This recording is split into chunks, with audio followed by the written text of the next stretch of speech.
Midtown studios of Bloomberg Television in New York City, this is Charlie Rose.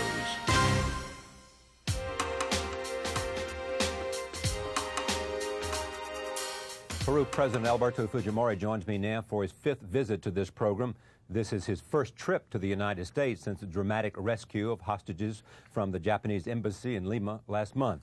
The video was seen all over the world, government forces blowing holes in the building and storming the embassy in a carefully planned, precisely executed rescue mission.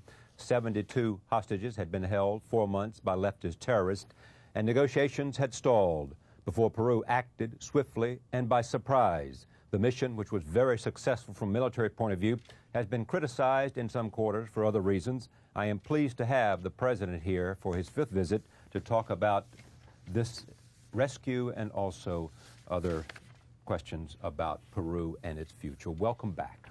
Thank you. It's nice to have you back.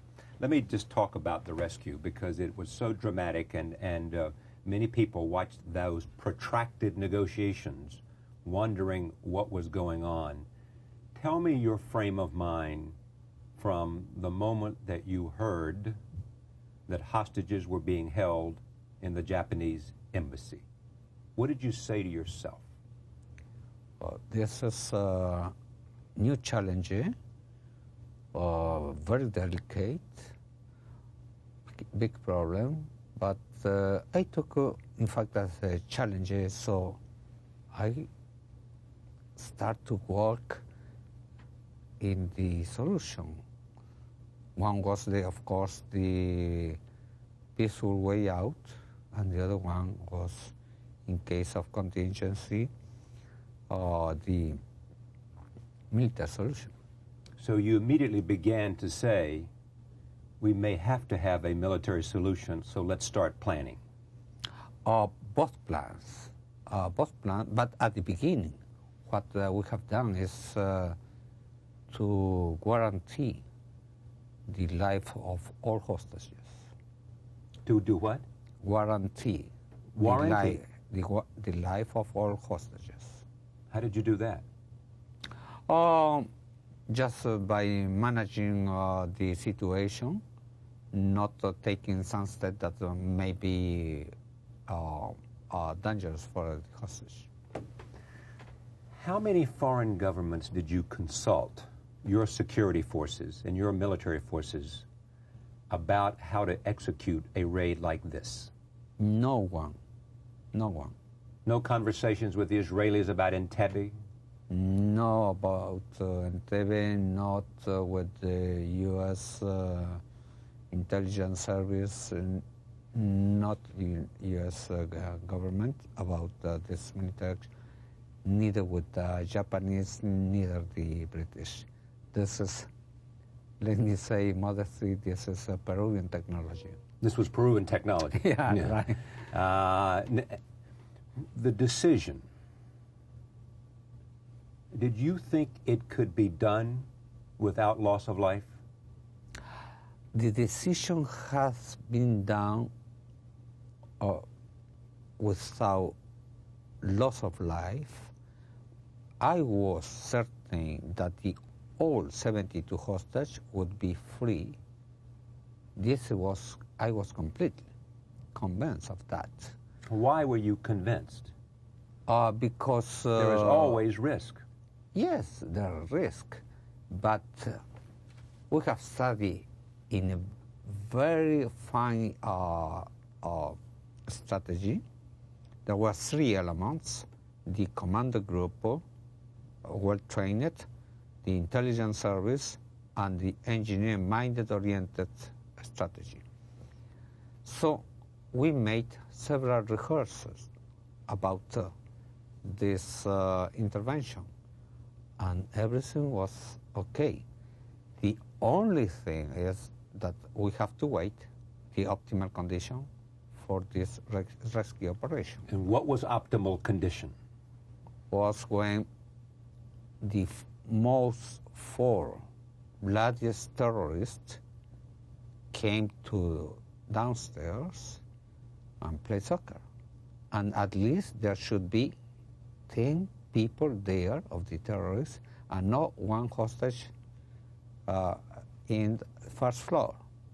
But they did that every day at 3 o'clock, did they not? Not usually, and it's not always happen that the ringleaders come downstairs. How did you know what was going on inside? Yeah, well, we know everything about inside. I know. Yeah. How did you get your information? Oh, this is a part of the Peruvian technology with intelligence service, with many kind of devices, artisanal devices, and watching with periscope or watching from the neighboring buildings. But did you have people take microphones inside? Well, we know information through many ways of communication. I cannot reveal what kind of Well, the suggestion is that doctors took microphones inside when they went in. No, that's not true. Not true. Not the doctor, not the members of the Quarantine Committee, not the International Red Cross, of course. None of those people No. were party to any. We have this technology how to have the information inside. You didn't worry that this thing could go badly and it would mean the end of your presidency because you would be so roundly criticized that you could never regain the confidence of your own citizens or the world? I wouldn't risk the life of the hostage. And don't forget that among the hostages was my brother, even. Yes. So when I took this decision, I gave the order. I was convinced that the success of this operation was assured. So there was no risk in that sense. No risk. I mean, it sounds so easy now. Yeah, but before also, at least for me, when at 3:17 the official of intelligence called me, I asked, which is the situation? Is this? This is the optimal situation. So, go ahead. Now, please repeat the order, said to me. Go ahead. And he transmitted to the general commander this order. So he asked you to repeat the go-ahead order? Yes, and the general commander of the army also, please repeat the order. Go ahead. They wanted to be sure that I have decided to go ahead. Because, no, it was not easy, of course. It was delicate, but everything was, every element was on the table, and we can watch it. Would you have preferred to provide safe passage for the kidnappers rather than having to have stormed the building? Sure. You would have done that in a day? Sure. You would have given them safe passage out of Peru. You wouldn't have released any of their colleagues from prison, but you would have given them safe passage out of the country. We have made exhaust all efforts to arrive to that point, but it was impossible. Now comes the thing that's most troubling to the world community, as you know. No kidnappers survived. The leader's throat was slit, I've read. They were shot multiple times, far more than was necessary to kill them. How do you explain that? This was a real combat, and it was a much difficult combat than expected. We calculate in the rehearsal that it would last only 6 minutes, and it lasted 16 minutes.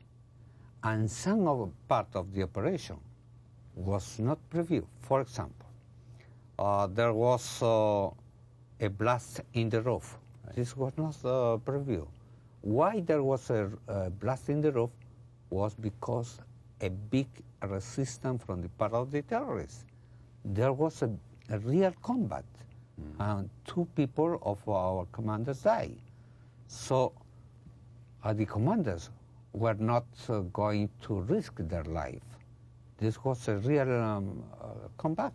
Now, here's the other question. Did some people raise their hands to surrender and they were then shot? That's not true. Not true. Not true. Everybody were with their weapons, with their grenades, and it was a very dangerous situation. No, was there an order to take no prisoners? No, the order was to rescue the 72 hostages alive. About terrorists, the commander have to fight. Not one terrorist survived. No one terrorist. This was not a terrorist rescue operation. You weren't interested in the terrorists, you were interested in the hostages. Of course, as everybody would do, as everybody government, but there was not an order to kill the terrorists in any way. Beyond what was necessary to rescue the hostages? Sure, right. Do you think there was any excessive force applied? No, it was the beyond whatever the order was. Yeah, it was the necessary and sufficient. We couldn't risk the life of the hostage, and this was well calculated. At the beginning, everybody was nervous because they were seeing this blast, this explosion everywhere, fire, and so on. I was quiet because I have seen in the rehearsal that this was going as previous with some exception. And so the amount of commanders, the amount of blasts were well calculated. That's why I said this was engineering mind-oriented strategy. What lessons are there to be learned from this successful mission? That democracy has to be stand firm and not to give in to terrorism. This is not only a message for Peruvians, but I think that the whole state must stand firm against terrorism. The Japanese are very happy that you were so successful and your soldiers did their job so well. They're not so happy that they didn't know beforehand about the mission. How do you explain that to them? Well, let me say that the Japanese was not, they didn't agree to make this kind of military intervention. They did not agree. They did not want it. They did not want it. Even there was a police report that it was impossible to storm into the building. So when the decision was taken, there was not 1 second to lose. That's why I didn't inform to the Prime Minister. Of course, now the Japanese are happy because of the success. Peruvian took the whole responsibility by ourselves. Yeah. So if it had gone badly, then the Japanese would have had reason to say, well, you didn't even tell us you were going to do this. Yeah, but they have this comprehension because the situation was unmanageable at that moment. Are you getting a lot of calls from other countries saying, can you teach us how to rescue hostages? Yes, there are some countries, some intelligence and some army people who are asking for Peru. So they're flying into Lima to go to school? Well, I think that we may create a school for fighting terrorism or Really? for making rescue operations. Compare your feeling on the moment that you realized this mission had been successful and no hostages had been killed with any other high point of your life. How does it compare? I think that this was one of the most delicate moments of my life. Probably this gave me the most relief I've ever had, and also at the same time a satisfaction because of the general success, and at the same time a regret for the life lost. Of one hostage. It was Of one hostage, a Supreme two Court justice, commander, wasn't it? and several young terrorists Right. also. You have some sympathy for the lives of those terrorists? For the young people, I was, They were 17, 18 years old. yes, very young people who were captured by the ringleaders, offering them some new lives, something like that. But they were innocent people. What would have happened to the terrorists if they'd all surrendered after the first firefight? The remaining ones had surrendered and said, we give up. We have no weapons. Take us. What would have happened to them? That I cannot precise, because one may speculate here on the table in theory, but when you are in the battlefield, you have to take a fast decision. Probably some of them would be taken prisoner if it's safe for everybody, for the commander and for the hostage. If there are some risk from other terrorists, because they have hiding grenade. Right. Hiding grenades. Yes, they had everybody. Why did it take so long? Because we were waiting for a peaceful way out.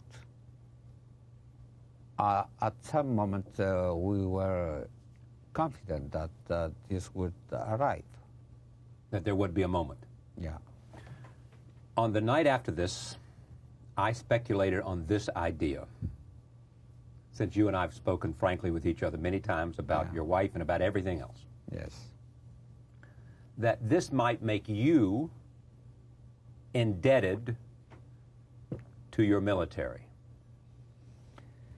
This is not true, because first, I command the design of the strategy with a team of military under my order. Second one, I gave the order, was not the military. And as always, I represent the civil power in Peru. There's not a military power in Peru. The military the army are part of the Peruvian state. It's not anymore a power. Peru is one of the exceptions of that where the military does not command. But I would assume a military man might say to you, your commander-in-chief, might say, your poll numbers were down. You were not as popular as you have been before this. And we went in there and we did a picture-perfect mission. Sadly, one hostage life was lost, and perhaps others suffered injuries. So we saved your... They cannot do that, because I have a very strong command over the army. Very strong. There's also this question that you and I have talked about before. How much of a Democrat, small d, are you? Some say he's a Democrat, But more than anything else, he's a can-do pragmatist. And that if, in fact, democracy has to be suspended in order to achieve some greater good, wherever that is true, he's prepared to do it. He likes democracy, but he's not in love with it. My government in 1992 saved the Peruvian democracy. Democracy was in danger because of the menace of these two terrorist groups, Chavín and Tupac Amaru. Right. What I did was to take a drastic measure, certainly, but now we are in this process of full democratization of the state. What happens also is that Peruvian president thinks very firm in his position, certainly, but in the framework of the Constitution and the law. There are free press, free opinion, so everything is working for consolidating democracy. What are the consequences of this mission that was seen around the world on television, with you going in moments afterwards with your flapjack on, hand high when cameras recognized you? What has it meant for Peru? What does it mean for the Peruvian people? How do we assess the consequences? For Peruvian people is that they will take more confidence in their own future, as they do have it, but stronger now. And for Peru, it's seen as a state where internal security is guaranteed by the government, and there's many opportunity for investment. What's the relationship with Japan today? It's, as always, optimal. Now Optimal. better. Now better? Yeah, sure. How about the United States? Oh, we have a very fluent relationship. Also, I would say it's very good level. Your economy. Did you find that there was this result? People said, I'm going to invest in Peru. Yes. Because Fujimori is going to take care of business. We have confidence in him to maintain order, to ensure stability, to protect democracy, and not make his country victims of terrorists. We are institutionalizing these concepts. People are thinking in this concept that you mentioned. So investors may see Peru as a good place because everybody believes in these principles. What's necessary, based on your experience in this ordeal, to deal with terrorism around the world? Not make much more rhetoric, speeches, shows, agreements, but act against terrorists with firm hand. Firm hand? Yes.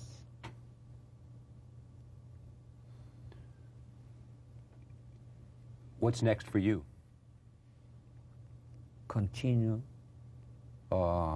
making my government more efficient, fighting poverty, attracting investment, attracting tourism, and consolidating this stabilization, peace, order, democracy. People should invest in Peru because? Because the legislation assure their investment. They are the optimal opportunity, optimal condition for their investment, and they are a good projection for our economy.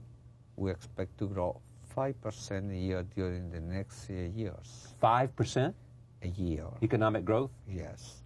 We in the United inflation down from 8% to 8%. to 8%. Yes.